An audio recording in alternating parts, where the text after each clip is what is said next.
শুভ সবার welcome to our channel handy film.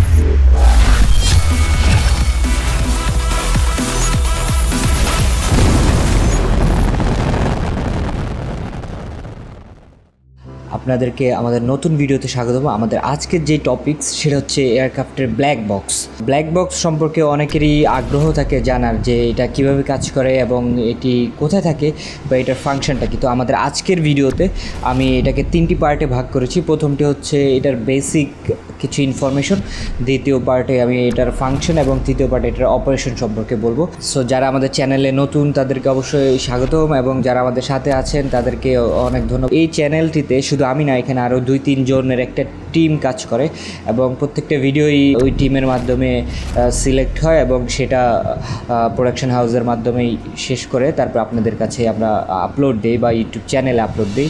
এটি totally একটি নন প্রফিটেবল চ্যানেল, যেখানে হচ্ছে এভিয়েশন, ইঞ্জিনিয়ারিং এবং স্পেস বা রকেট সায়েন্স এই জিনিসগুলোকে প্রমোট করা হয়। স্পেশালি এভিয়েশন রিলেটেড স্টুডেন্টসদের জন্য এটা বানানো বা এই চ্যানেলটি ডেডিকেটেড করা। তাছাড়াও যারা এভিয়েশন এনথুজিয়াস্টিক আছেন বা এভিয়েশন সম্পর্কে জানতে চান, আরও ডিপলি জানতে চান, তারাও এই চ্যানেলটির সাথে থাকতে পারেন। তো আমাদের আজকের যে বিষয়টি সেটি হচ্ছে ব্ল্যাক বক্স। তো ব্ল্যাক বক্স আসলে আমরা মোটামুটি এই ওয়ার্ডটি সবাই শুনেছি, যেটা এয়ারক্রাফটের যে কোনো অ্যাক্সিডেন্ট হলে এই জিনিসটি ইউজ করা হয়, যে ব্ল্যাক বক্স থেকে ডাটা নেবে, ব্ল্যাক বক্স থেকে জানতে পারবে। তো এই ব্ল্যাক বক্সটা আসলে কি?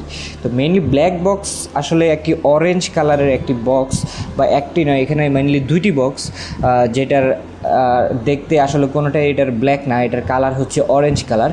মানুষ কেন যেটাকে ব্ল্যাক বক্স বলে সেটা আসলে বের করা অনেক কষ্টকর, বা অনেক আগ থেকে হয়তো বা জার্নালিস্টরা বা অন্য কোনো মানুষেরা এটাকে ব্ল্যাক বক্স হিসাবে আখ্যায়িত করে, কিন্তু আসলে ব্ল্যাক বলতে এখানে কিছুই নেই। এটার যে কালার সেটা হচ্ছে অরেঞ্জ কালার, এবং এভিয়েশন বা ইঞ্জিনিয়ারিং সেক্টরে কেউ এটাকে ব্ল্যাক বক্স হিসাবে বলে না, এটাকে সবাই এফডিআর বা সিবিআর এই নামেই চিনে, বা ফ্লাইট ডাটা রেকর্ডার অথবা ককপিট ভয়েস রেকর্ডার নামে চিনে। তো কখন আবিষ্কার হয়েছে সেটার ব্যাপারে যদি আমি বলি, এটা আবিষ্কার করেছে ডক্টর ডেভিড ওয়ারেন। তার বাবা যখন 1934 সালে একটা এয়ারক্রাফট অ্যাক্সিডেন্টে মারা যায়, তখন তার বয়স ছিল 9 বছর, এবং সে এরপরে প্রায় 1950 সালের দিকে এরকম একটি আইডিয়া নিয়ে সে উপস্থাপন করে ইনভেস্টিগেশনে হেল্প হওয়ার জন্য, এবং পরবর্তীতে সর্বপ্রথম অস্ট্রেলিয়ায় এটি প্রথম তৈরি হয়, এই ব্ল্যাক বক্স। তো এটি মেইনলি কোথায় থাকে? এটি মেইনলি এয়ারক্রাফটের টেইল সেকশনে থাকে বা পেছনের দিকে থাকে, কারণ দেখা যায় যদি এয়ারক্রাফট ক্র্যাশ করে তখন সামনের দিকে বেশি ড্যামেজ হয়, পেছনের দিকে তুলনায় কম হয়। সেই কারণে এটির পজিশনটাকে টেইলের দিকে দেওয়া হয়, এবং এটি মেইনলি 2টা ডিভাইসকে একসাথে এই ব্ল্যাক বক্স বলা হয়। প্রথমটি হচ্ছে ফ্লাইট ডাটা রেকর্ডার, এবং সেকেন্ড যেটা সেটি হচ্ছে ককপিট ভয়েস রেকর্ডার। তো ফ্লাইট ডাটা রেকর্ডারে ফ্লাইটের সব ডাটা রেকর্ড করা হয়, যেমন এয়ারক্রাফটের স্পিড, উচ্চতা বা ভার্টিক্যাল এক্সিলারেশন বা এটার ফ্ল্যাপ, সব ধরনের মুভমেন্ট বা কন্ট্রোলিং বা ইঞ্জিনের স্ট্যাটাস সব কিছু সেখানে ডাটা আকারে জমা হয়। এবং ডিজিটাল যেই এফডিআরগুলো আছে বা ফ্লাইট ডাটা রেকর্ডার আছে, সেগুলোতে এখন প্রায় 25 আওয়ার্সের ডাটা রেকর্ড করা হয়, প্রায় একদিনের চেয়েও বেশি ডাটা রেকর্ড হয়, যাতে এর ভিতরে কোনো ইনসিডেন্ট বা অ্যাক্সিডেন্ট হলে সেটা যাতে এখান থেকে কালেক্ট করা যায়। এটা হচ্ছে এফডিআর এর কাজ। আর সিবিআর যে ডিভাইসটা বা ককপিট ভয়েস রেকর্ডার যে ডিভাইসটা, সেটাও এরকম একটি অরেঞ্জ কালারের একটি ডিভাইস, বক্সের মতোই। সেটা কালেক্ট করা হচ্ছে পাইলটদের যে কনভারসেশন থাকে এটিসির সাথে, অথবা পাইলটদের নিজেদের মধ্যে যেসব কনভারসেশন থাকে সেই জিনিসগুলা ককপিট থেকে রেকর্ড করা হয়। সেটা ওভারহেড প্যানেলেও থাকে, এবং 2 পাইলটের সামনের দিকেও এই ডিভাইসের মাধ্যমে এই সিভিআরের সব ডাটাগুলো তারা রেকর্ড করে। আর এইটা হচ্ছে 2 আওয়ার্সের রেকর্ডিংটা নেয়, মানে লাস্ট 2 ঘন্টার সব রেকর্ড সেখানে থাকে। আর এটা লুপ আকারে সেভ হয়, তার মানে 2 ঘন্টার জিনিস এটাতে সেভ হওয়ার পরে আবার নতুন করে যখন সেভ হয়, বাকি ডাটাগুলোর উপরে এটা আবার ওভাররাইট হয়। কোনো অ্যাক্সিডেন্ট হলে বা ইনসিডেন্ট হলে আমরা এই লাস্ট 2 আওয়ার্সের এই কনভারসেশন থেকে ক্র্যাশ বা ইনসিডেন্ট হওয়ার যেই কারণ সেটা আমরা যাতে বুঝতে পারি। তো এই হচ্ছে এটার জাস্ট একটা বেসিক ধারণা। এখন যেটা আমি বলবো সেটা হচ্ছে এটার কনস্ট্রাকশন।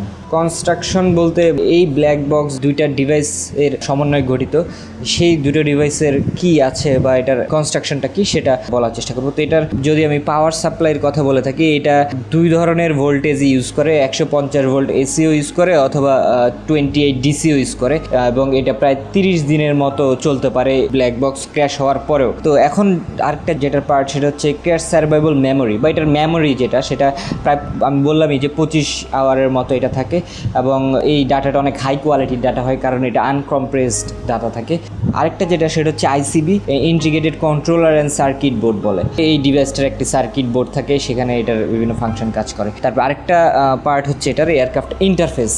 এই এয়ারক্রাফট ইন্টারফেস বা এটাকে ইনপুট ডিভাইসও বলে, মানে এখানে এয়ারক্রাফটের যত ইনপুট ইনফরমেশন আছে, যেমন ফ্ল্যাপের পজিশনের অথবা ফিউলের যেই স্ট্যাটাস অথবা ইঞ্জিনের স্ট্যাটাস অথবা সব কিছু ইনফরমেশনটা এই এয়ারক্রাফট ইন্টারফেসের মাধ্যমে এই ডিভাইসটা রিসিভ করে। আর আরেকটা যেটা সেটা হচ্ছে ইউএলবি আমরা এটাকে বলি, বা এটাকে আন্ডার ওয়াটার লোকেটর বিকন বলা হয়, সামনের দিকে যেটা থাকে।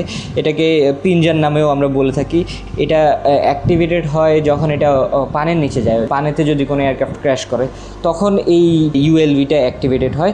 এবং এই পিঞ্জারের আরও কিছু বৈশিষ্ট্য আছে, যেটা হচ্ছে একটা আল্ট্রাসনিক পিঞ্চ সিগন্যাল প্রতি সেকেন্ডে করে, যেটা হচ্ছে প্রায় 37 কিলো হার্টজের মতো, এবং এটা 2 থেকে 3 কিলোমিটার রেঞ্জের ভিতরে হচ্ছে এটার সিগন্যালটা পাওয়া যায়।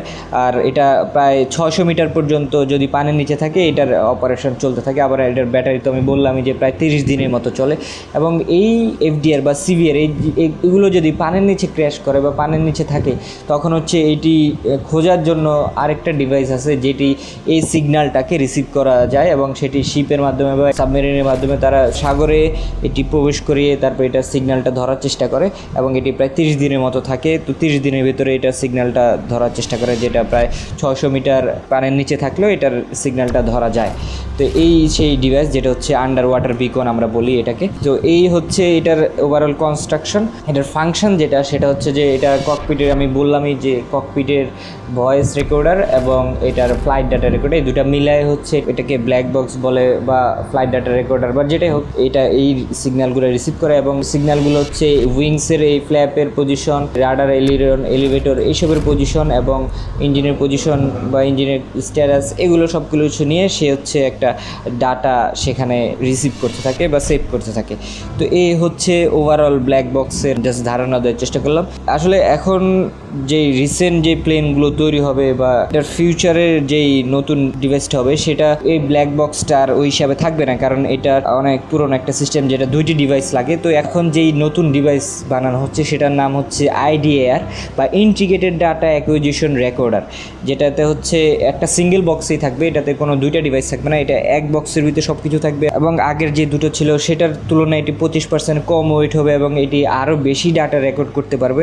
এবং এটির সাথে স্যাটেলাইট একটি কানেকশন থাকবে, যাতে এয়ারক্রাফট ক্র্যাশ হওয়ার পরে আমাদের এটি খুঁজতে বেশি বা ডাটা বের করতে বেশি টাইম না লাগে, এবং সবসময় এটি স্যাটেলাইটের সাথে কানেক্টেড হয়ে থাকবে এবং সেটিতে ডাটা ট্রান্সফার করতে থাকবে।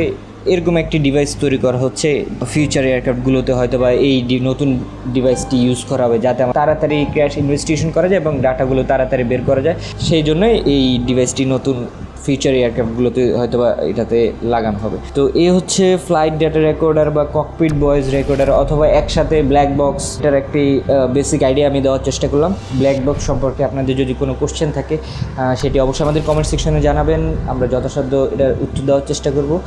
আর আপনারা যারা ভিডিওটি দেখেছেন তাদেরকে অসংখ্য ধন্যবাদ।